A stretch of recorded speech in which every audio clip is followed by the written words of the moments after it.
या इव्हेंटला जाण्यासाठी मी खूप जास्त एक्सायटेड आहे. म्हणूनच सकाळी लवकर उठले, नाश्त्यामध्ये मराठवाडा स्पेशल सुशीला बनवला, मुलांसाठी स्वयंपाक देखील बनवला, कारण ना मी एकटीच जाणार आहे.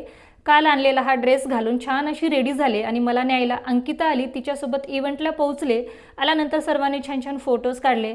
डॉक्टरांनी बेबीच्या स्किनबद्दलची छानशी युजफुल माहिती आम्हाला दिली. हा ॲव्हेन्यू बेबीनी अरेंज केलेला इव्हेंट आहे, जिथे माझ्यासोबतच इतर मॉम इन्फ्लुएन्सर देखील आले होते.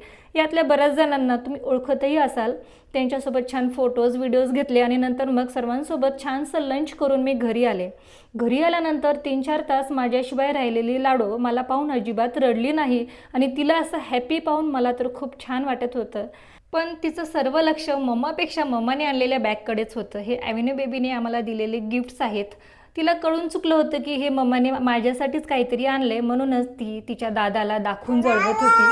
अगं बाई, आजचा इव्हेंट खूप छान झाला आणि यातल्या कुठल्या मॉम इन्फ्लुएन्सरला तुम्ही ओळखता कमेंटमध्ये नक्की सांगा. Stay tune for a next video. Bye.